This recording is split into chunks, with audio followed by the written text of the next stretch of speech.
The White House Coronavirus Task Force will be meeting with our nation's governors in our regular conference call this Monday. We'll be reviewing with them the progress on the development of a vaccine, our plans for distribution, but we'll also be reviewing each and every state's specific plans for distributing the vaccine. Continue to urge governors to have those plans developed and prepared and ready for immediate implementation.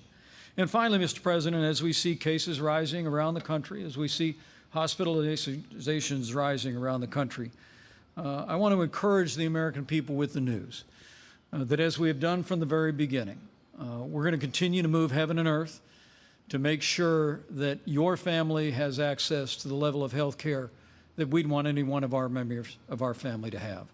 I spoke to FEMA today, and as we heard reported at our last task force meeting, Mr. President, we're receiving requests from states for PPE, for personnel, but we're meeting all of those requests. And according to our team on the ground, we continue to believe that we'll be able to meet the requests for PPE and equipment, both from the Strategic National Stockpile, also from the commercial market, to make sure that those needs are all met. And the American people can also be confident because of the system that you established that since this past July, we're actually able to track PPE, gowns and gloves and N95 masks on a hospital-by-hospital basis. So we can continue to deliver, as you said, Mr. President, on that extraordinary record in America where no American who's ever required a ventilator has ever been denied a ventilator. No American who's ever required an ICU bed has ever been denied an ICU bed. So the good news today through Operation Warp Speed, Mr. President, is help is on the way. It's on the way right around the corner. As one of the members of our task force said recently, the cavalry is coming. But we want to encourage every American that we're going to continue to make sure that our healthcare system has the resources to support the equipment and supplies that they need.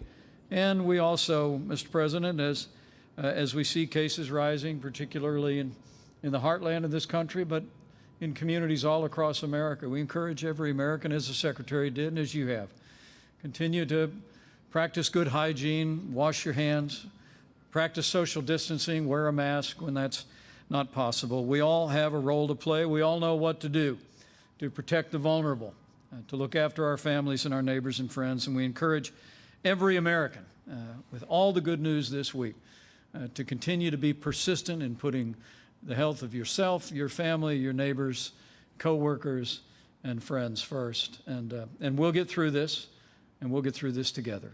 Thank you, Mr. President. Thank you very much, Mike. And thank you, everybody. Thank you very much.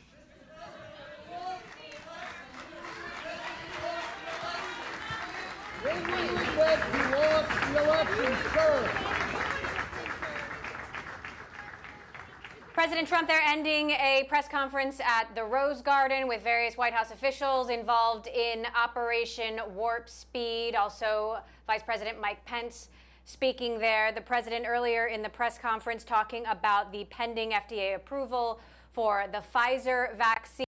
Vice President Mike Pence saying Moderna and other companies could follow with vaccines as well, that those vaccines would be ready for high-risk people sometime next year, that the elderly and other high-risk folks would be those to be vaccinated.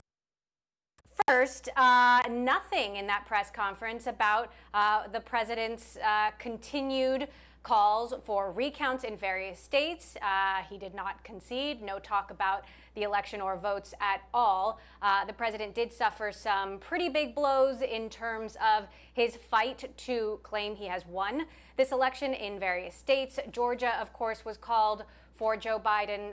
Arizona called for Joe Biden. North Carolina called for Trump.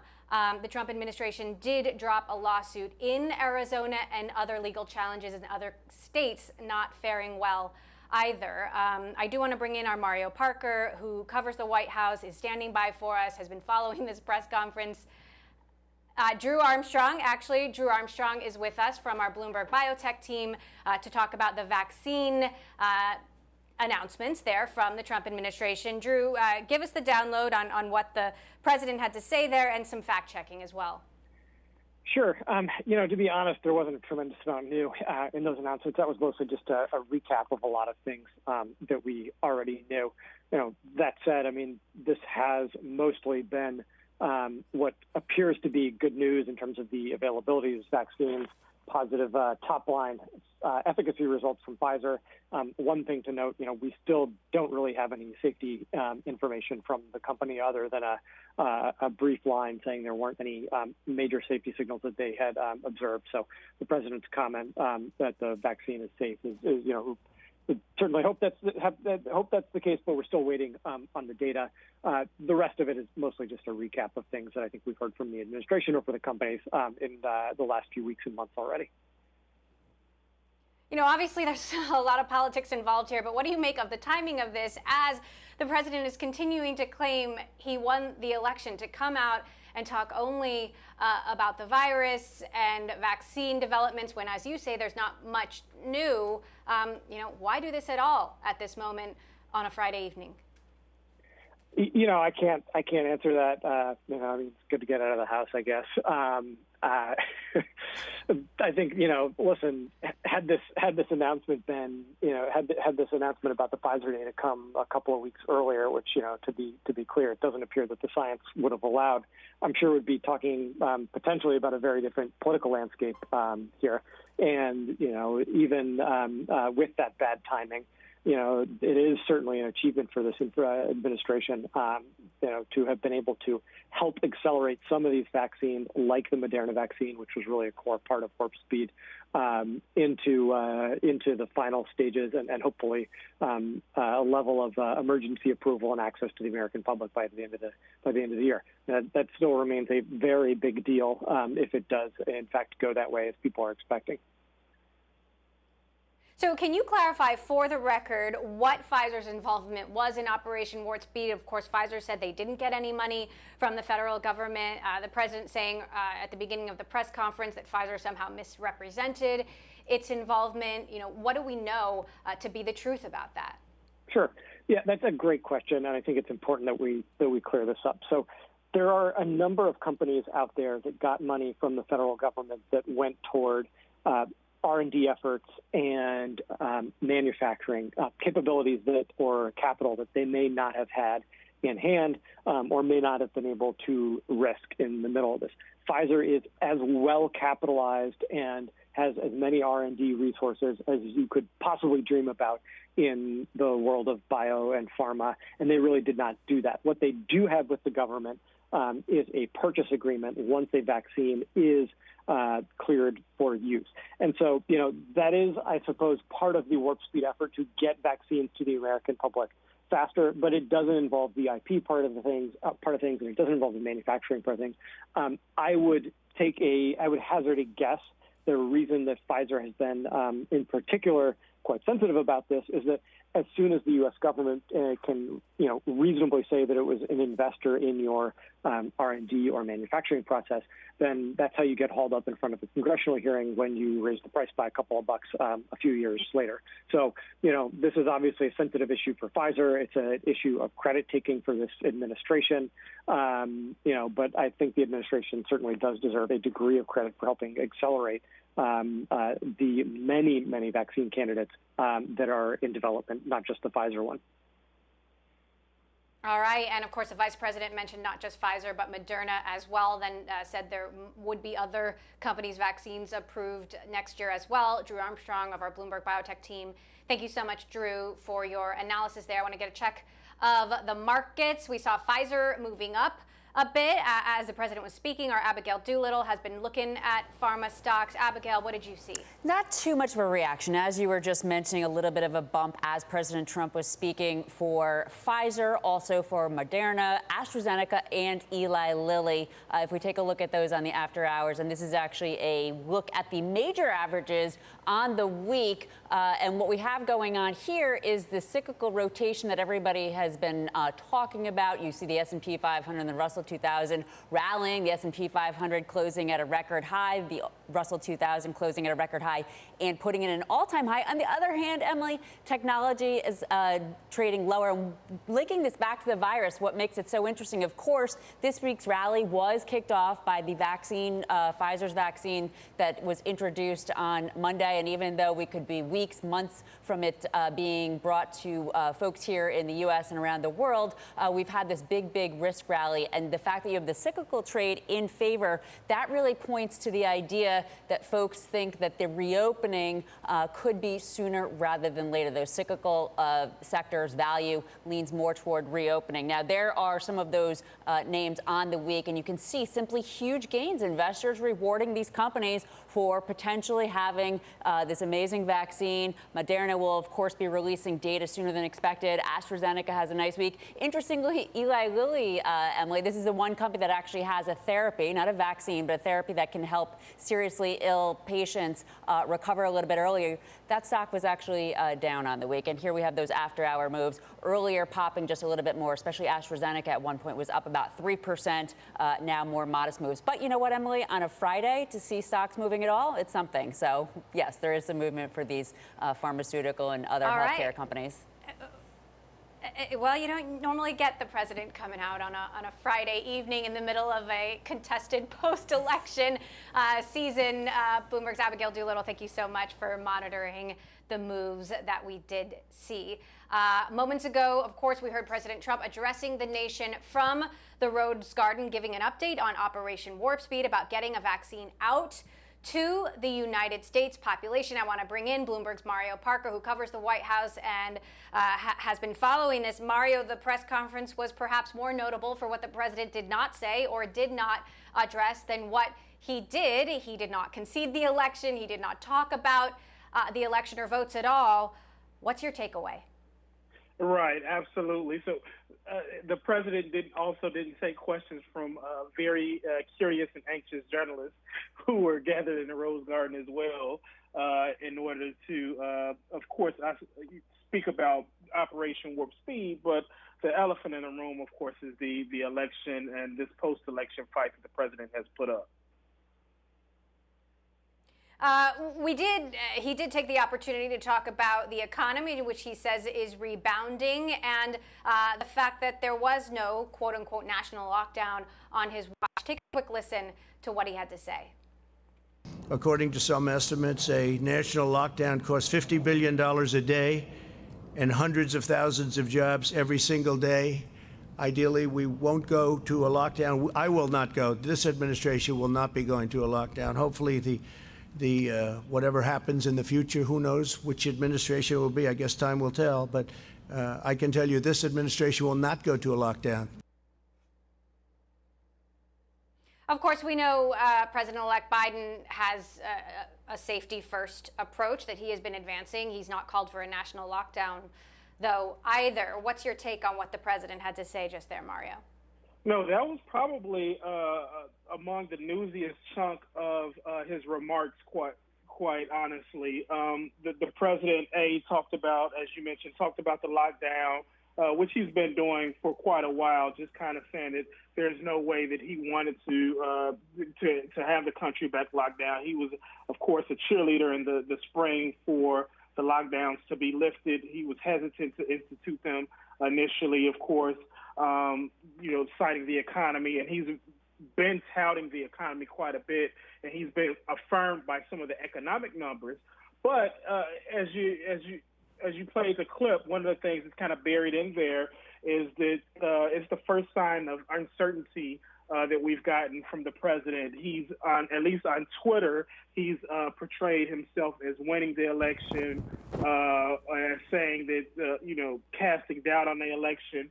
But here we actually get him kind of making a reference, if you will, to the fact that he very well may not be in office come January 20th.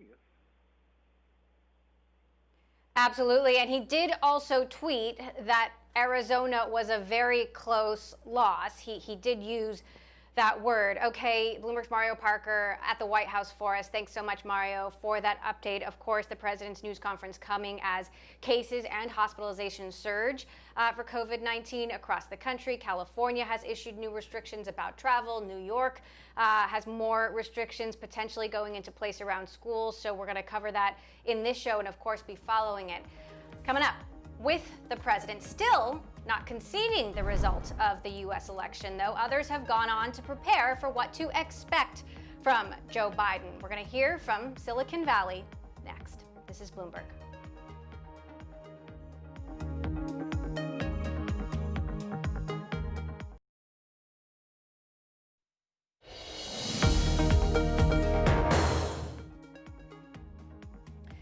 10 days after the election, and President Trump is still refusing to concede, though his campaign did drop a lawsuit in Arizona.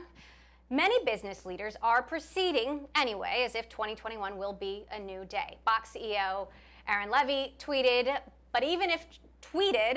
that this is great for American competitiveness. While there's nothing magical Biden can do, that's the point. Businesses need market stability, global trade relations that don't change on a whim, talent from everywhere, long-range planning, and a lack of constant distractions. That said, even if Trump leaves office and America bitterly divided by politics will remain, joining us now, Box CEO Aaron Levy himself. Aaron, always great to have you joining us. And look, you heard the president's news conference earlier. He did not talk about the election. He did come as close as he's come so far to conceding by talking about how there would be no national lockdown on his watch, sort of implying there might be a new watch coming in. As a business leader, does this uncertainty concern you, or do you just proceed as if Joe Biden has won this election? Yeah, sure. Well, I first of all, I think that's probably the best we're ever going to get from the president on this front. So, but it might be an indication around his thinking as much as you could possibly need right now. As a business leader, I think most businesses are able to kind of go through these uncharted waters that we're in for the next couple of months, and certainly through this election cycle. I'm more personally concerned, just as a citizen, that around the state of our democracy, that we have these types of challenges. But I think businesses are really shifting to a mode of thinking about the future, imagining the world in January and beyond, where you have much stronger international partnerships and international relations, much greater stability on the geopolitical and trade front, a clearer picture of the long-term position America is going to take in things like climate change, obviously the immediate healthcare crisis. And then I think what is maybe most impactful to the tech industry is how do we ensure that America remains at the forefront of competitiveness in technology and innovation-centric industries. So how do we want to think about immigration reform? How do we think about STEM education in the U.S.? How do we ensure that the future of regulation from a privacy and encryption standpoint are all pointed in the right direction? So these are the topics that I think are going to be very defining over the next couple of years that will shape the next decade and beyond of America's competitiveness. So what do you think and hope a Biden administration will mean for the tech industry, given all of those issues that you just laid out are very important issues for Silicon Valley? Yeah, well, I think, first of all, we need to not take for granted that America has been at the forefront of the technology industry really since the founding of and the start of the industry in the first place. America was home to really the technology companies that created the current foundation of the industry that we see today. If you go all the way back to companies like IBM and HP and Intel and so on. So we shouldn't take that position for granted. What we want to do is make sure that the next decade and the decade after that, the next entrepreneur that's creating the next Google or Apple or Microsoft or Facebook, that they're going to want to do that in America, that we have the most fertile ground for building amazing companies, that we're able to attract the best talent globally to create those companies, that we don't have such a scarcity in talent in the US that you have to only build your operations out internationally to be able to scale your businesses. So these are the kinds of issues that I think there are very high leverage decisions that are made by both the White House as well as Congress to make sure that America is set up in the best position possible for our competitiveness in the future. And I'm very hopeful that Biden, especially carrying over some of the practices and principles that I think the Obama administration had, as well as Vice President Harris, they're going to be really able to be much more thoughtful about what it means for America to be competitive in technology over the long run and act accordingly in the near and long term. Now, on that note, Biden hasn't detailed his thoughts on antitrust, but a number of big tech companies, especially Google, are facing antitrust scrutiny. Google has been sued by the Department of Justice. I interviewed Yelp CEO Jeremy Stoppelman earlier this week, who has not been shy about his views here. Take a listen to what he had to say. We've been kind of shouting from the rooftops for a very long time that there is a monopoly problem in this country, and in particular there is a Google problem in this country, and Google has behaved illegally and has leveraged its monopoly in ways that are destructive to innovation and competition, and bad, it's bad for consumers, bad for small business owners. And so it was great to see some early validation of that from the DOJ. Aaron, Box competes with large companies like Google, like Microsoft. What do you think? Yeah, well, Jeremy's a very, very good friend, and I completely agree with the approach he's taken. Where if you're going to build a startup, you need to be able to have fair rules on the internet around how you can compete, how you can get customers, how you can innovate, and you want to ensure that the really big incumbents aren't able to effectively take advantage of the success that you've had. And then change the rules down the road that might hinder your success or change what type of information consumers can see. So I think that argument is very valid, and something that the industry, whether it's through government intervention or not, needs to be able to work through. As it relates to our business and broader software industry in general, I think we are moving to an era where we need to have a sense of effectively the rights of consumers on the internet, and I control my data. I control the data that I put into different platforms. I know that there's going to be interoperability between different systems.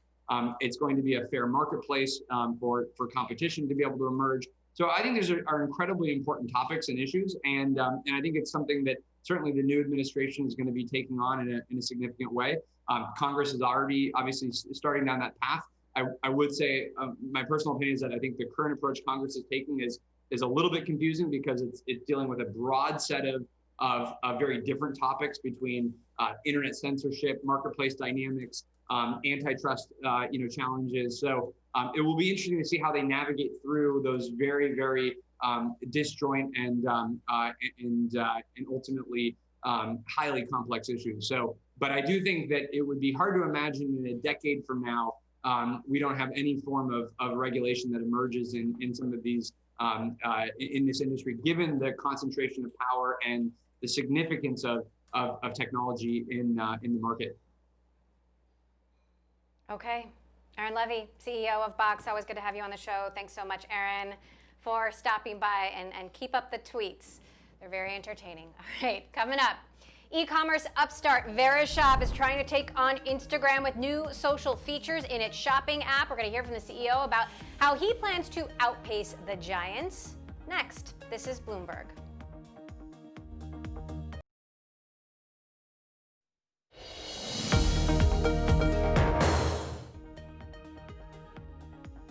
Launched in 2019, Verishop is still a new kid on the e-commerce block, but that's not stopping the company, founded by Snapchat's former chief strategy officer, from trying to take on behemoths like Instagram. Verishop is now rolling out new social features on its shopping app, which may resemble a lot of what Instagram is already doing, aiming to change the way we shop. Joining us now for more, CEO and co-founder Imran Khan. Imran, good to have you back on the show. Conditions are ripe for more e-commerce, but what about social commerce? Why hasn't it taken off yet?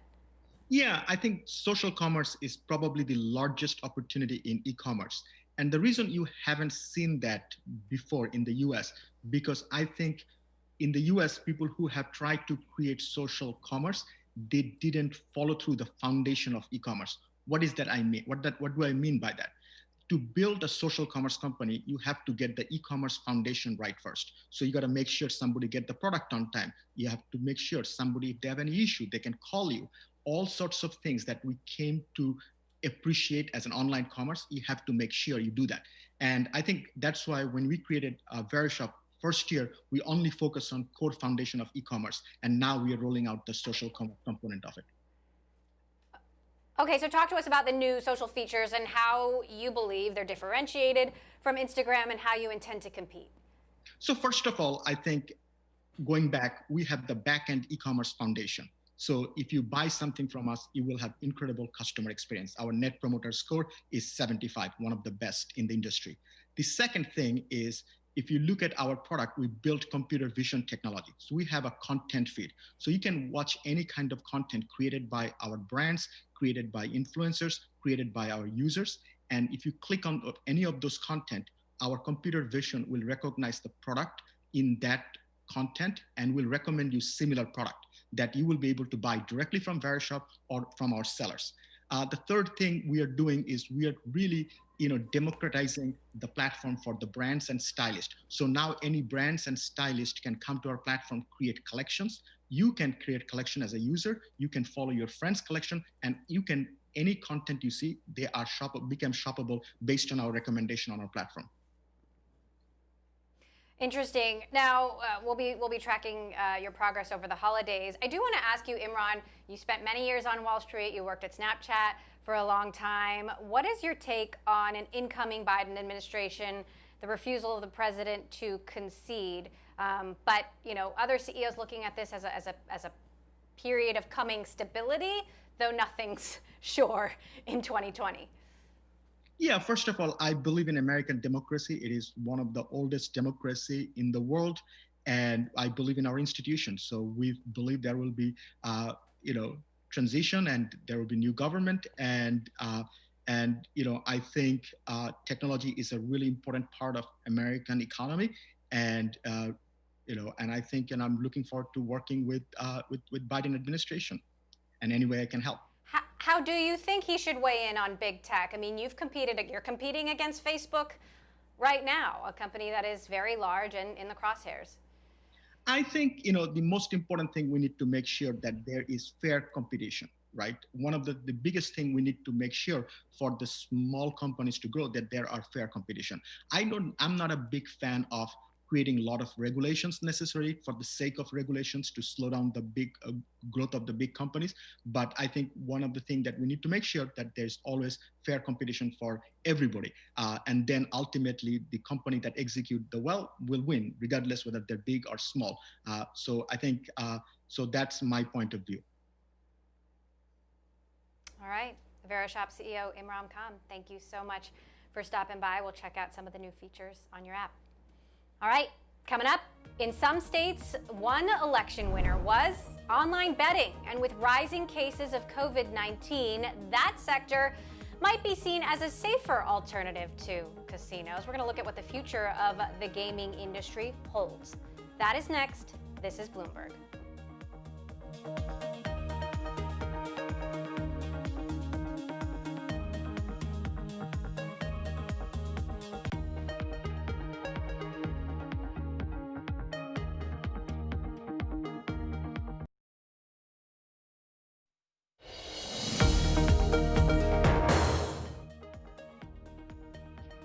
This is Bloomberg Technology. I'm Emily Chang in San Francisco. The SPACs just keep on coming, and today DMY Technologies just launched its third SPAC of the year.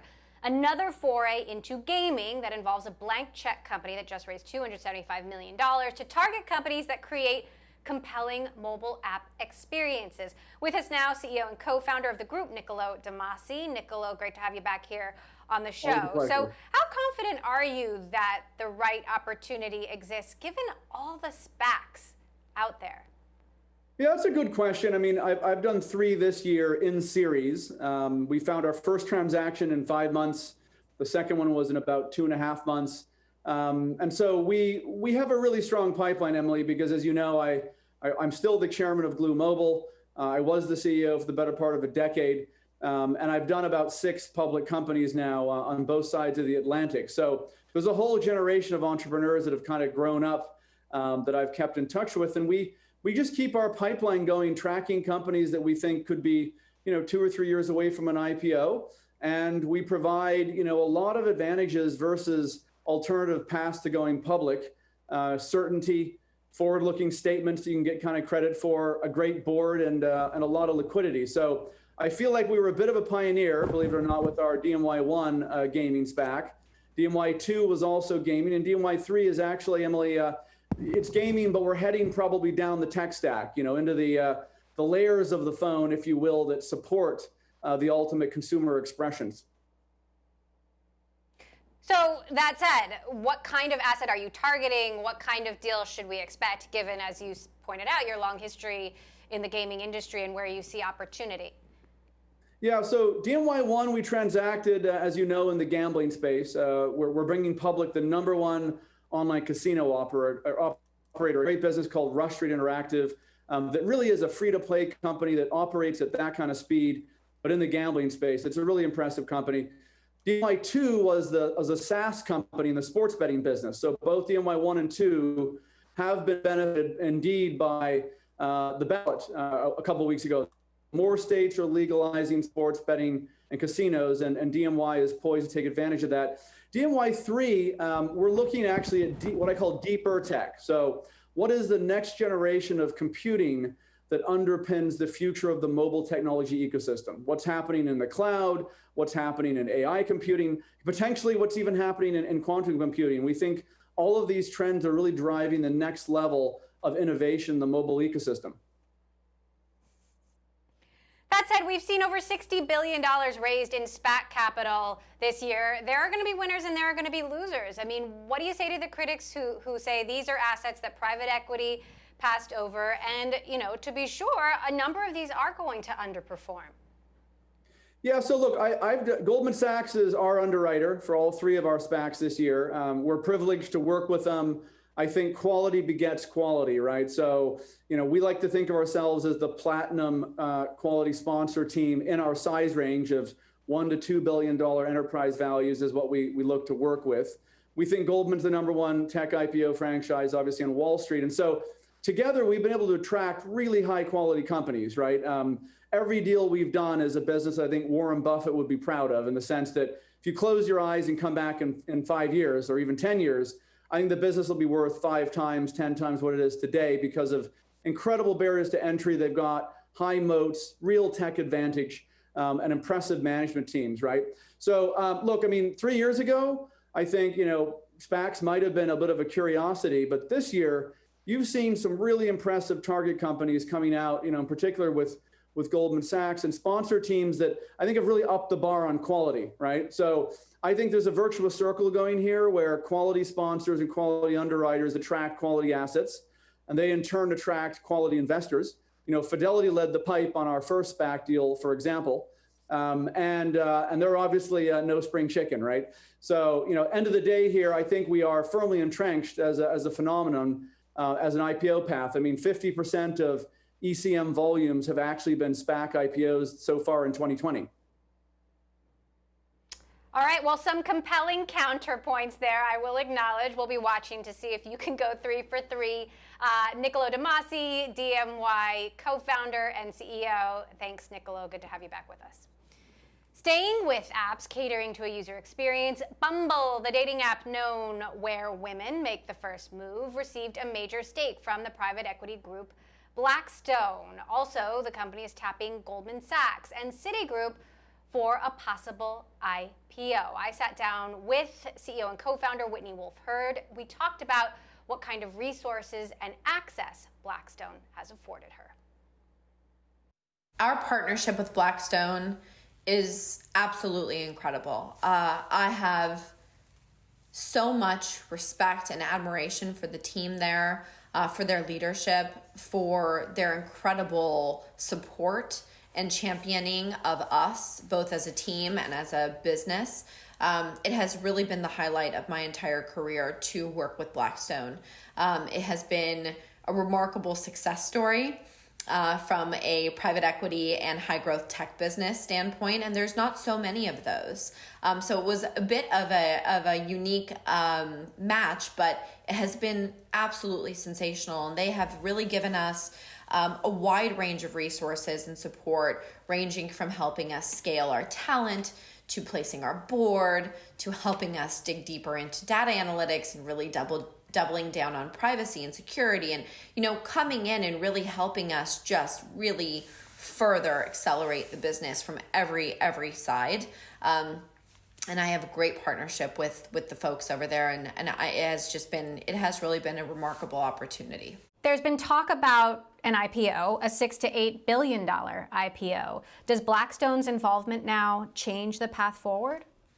So I cannot comment on the future prospect of a potential IPO, but I can tell you that we are working hand in hand every day, Blackstone and Bumble, to pursue the best future outcome for the business. And we love our partnership, and we stay very close on all future potential opportunities. We're a high growth business, and so we're exploring all options. Now, Tinder, along with all the other dating apps, is now your competition. So why should people use Bumble when there are now, pick your flavor, Coffee Meets Bagel, Hinge, The League, all of these other options out there? We fundamentally believe that the way a relationship starts is very suggestive of how it will end. And we're really trying to recalibrate the way relationships begin so they can become more healthy, more equitable, more long-lasting.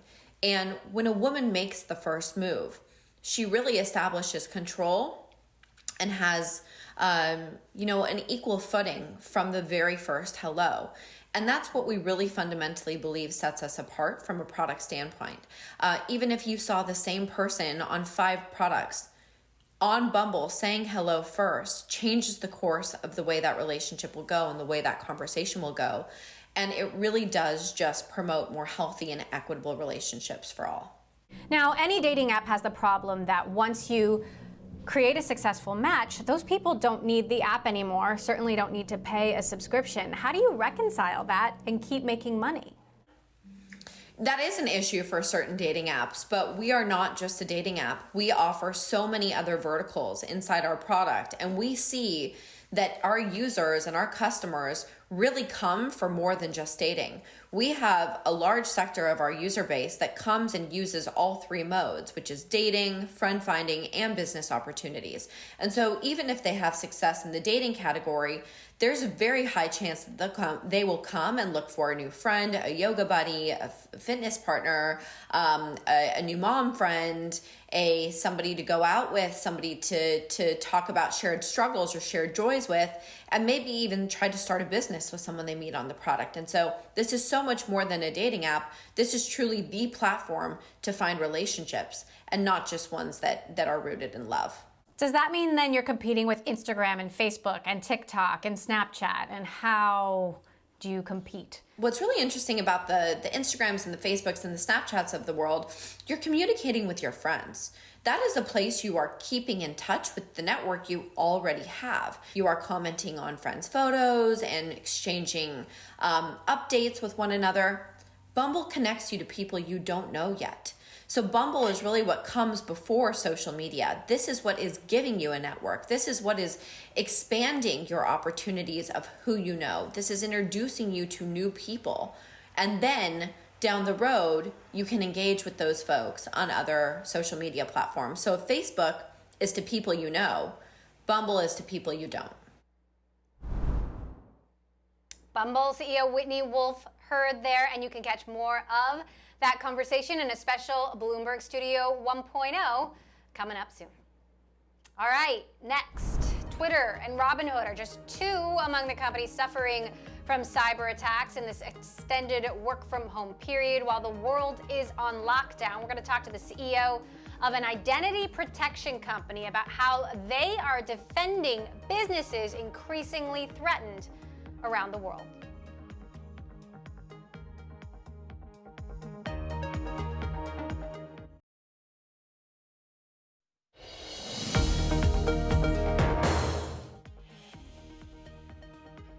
Identity protection has become more important than ever as millions of people continue to work from home and more businesses transition to the digital world. Recently, the online brokerage Robinhood made headlines when Bloomberg learned that access to more than 10,000 email login credentials allegedly tied to Robinhood accounts were available for sale. One company that's working to improve personal identity protection is Ping Identity.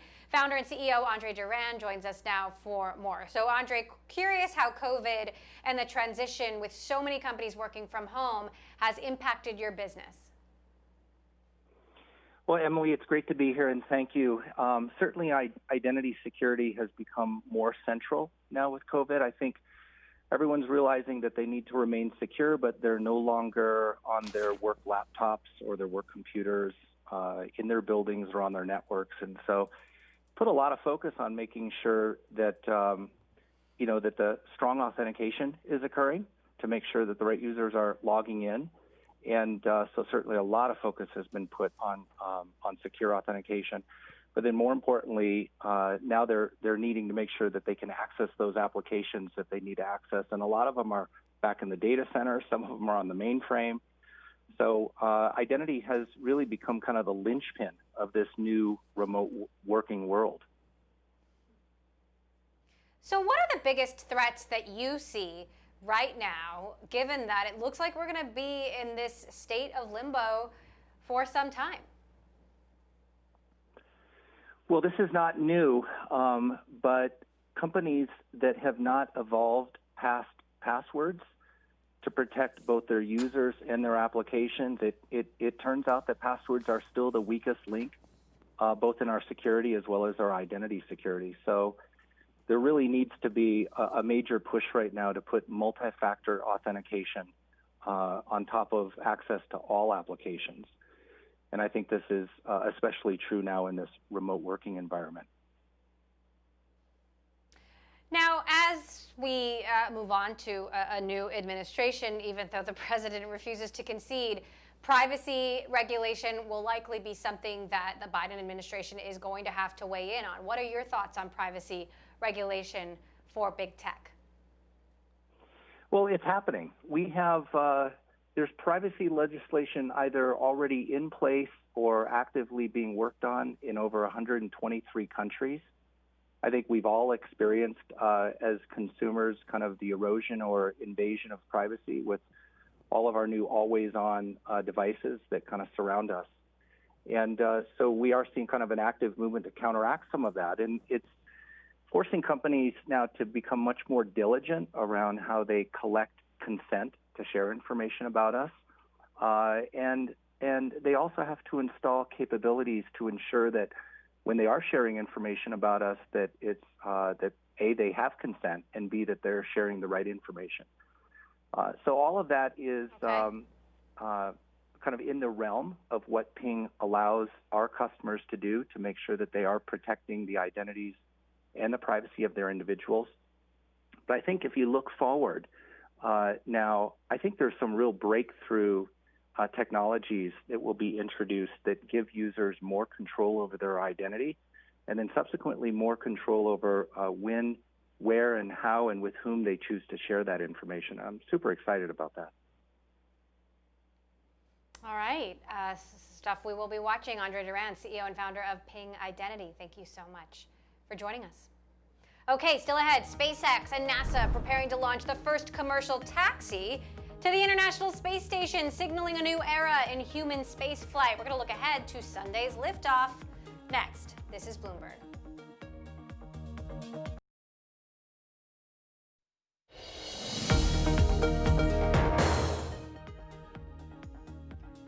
The International Space Station is about to get more crowded. On Sunday, NASA will launch 4 astronauts aboard a SpaceX Dragon capsule in the company's first regular crew rotation to the orbiting lab. For more, I want to bring in Bloomberg's Ed Ledlow in San Francisco, who's been following this. What are you watching, Ed, when it comes to this launch?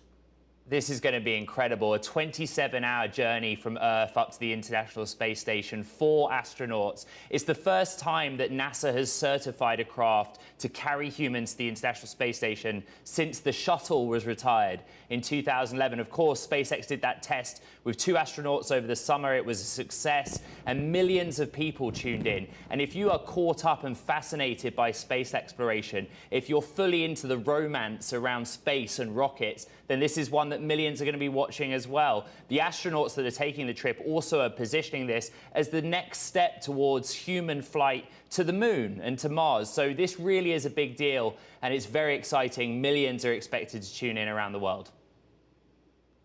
That said, what is also a big deal is that Elon Musk is saying he's tested positive for COVID, but also negative for COVID. And could that potentially compromise this mission? So Elon Musk, who of course is the SpaceX chief, did some rapid antigen tests, 4 of them. 2 tested positive, 2 tested negative. He said that they are potentially bogus. The point is that Elon Musk may have COVID-19 and is involved in this NASA SpaceX operation. So NASA say they're not concerned, they're conducting contact tracing, and as it stands, the mission is not in jeopardy because they don't believe that the astronauts involved came into contact with Musk or anyone that may have done, but they are taking the necessary precautions. So does he have COVID or not? We don't know. We don't know. We expect him, as part of this NASA test, to take the full test, the PCR test, over the weekend. We're waiting on results. The thing is that, you know, he called it bogus, as you can see on your screen. Elon Musk has long been a COVID skeptic. He has also played down the virality of this virus, but been proved wrong. So we take what he says with a pinch of salt, but we wait for official confirmation of whether he has COVID or not. Meantime, I want to pivot to some of the work you've been doing in cars. You recently spoke to a Ford executive about EV developments there. Tell us a little bit more about that. Yeah, this is all about commercial vehicles. When it comes to EVs, electric vehicles, we all think about passenger cars, but there are millions of us around the world who are driving commercial vehicles, delivery vans, whether you're a florist or a plumber or a tradesman or tradeswoman. And the Ford this week unveiled a very low-range electric Ford Transit. It's the next step for them, and this is what their America's president had to say.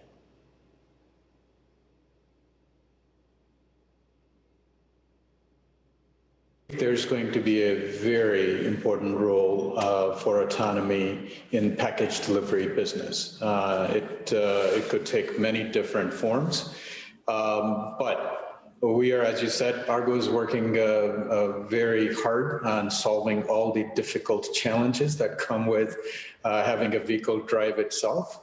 We're still committed to having a vehicle out there that, you know, it'll go in stages, right? At the beginning, it will be something that's geo-fenced. It'll be something that may work only in good weather, may not in snow, but we're well on that path to deliver a vehicle that can be used in a commercial application like this one. There's an interesting dynamic here between Ford, Amazon, and Rivian. Ford already sells gas or combustion engine transits to Amazon, but Rivian also has an order from Amazon for 100,000 battery electric delivery vans. Ford now has its own battery electric delivery van. How is that going to play out in the future? Because, of course, Ford is also an investor in Rivian. Yeah, as you mentioned, we're an investor in Rivian. We have a great relationship with that company. And they have a major partner in Amazon as well. But our commercial business is very, very broad. We sell to multiple fleets, large fleets, small business fleets, medium-sized fleets. So our vehicle is targeted at those customers that have multiple different needs. It's not just package delivery. Amazon and a few other companies are obviously very focused on package delivery. But we work with fleets that could be construction, it could be mining, it could be small businesses like plumbers and florists. So all of those are looking to reduce their carbon footprint and have a vehicle that's flexible, that's usable, that has lower cost of maintenance. And that's who we're working with. The Transit EV, of course, is just the next step in part of a process to electrify more of your models. We've got the Mustang Mach-E rolling off the production line, an electric version of the F-150 coming. Very exciting, but you're in the business of making money, of course. Talk to me about the profitability profile of those electric vehicles versus their combustion engine predecessors. And specifically, what are the margins like on electric vehicles versus those former gas models? A very complex question because so many different inputs go into it. For example, the Transit, we will price at under $45,000. But there are so many other benefits for a small business or a medium-sized fleet or even a larger fleet that come with it. It is not just it's not just the fact that the propulsion system has gone from internal combustion to battery electric. With this vehicle, we can offer all kinds of other business solutions to our customers through our Ford commercial services. Margins, if you look at it purely, for us, if you look at it purely from a propulsion system to propulsion system, they are worse because the battery and the motor and all the control system that goes, if you put it all together, versus an internal combustion engine with transmission, that cost of the battery electric is higher. But we believe by offering a more holistic solution to our customers with these vehicles, we can make a very substantial business case. especially in commercial place like transit. Kumar Galhotra, Ford president of the Americas, there with our own Ed Ludlow. Ed, thanks so much for that report. We'll be following your coverage of SpaceX through the weekend. And that does it for this edition of Bloomberg Technology. Special programming note, Bloomberg's New Economy Forum starts on Monday, bringing together global leaders from East and West to talk about building an inclusive and sustainable economy. In a post-COVID world, you can watch it at neweconomyforum.com, at bloomberg.com, and on the terminal via Live Go. Up next, Wall Street Week with our own David Weston, his guests, talking about President-elect Biden's economic priorities and the consequences of the surge in COVID-19. That is next. This is Bloomberg.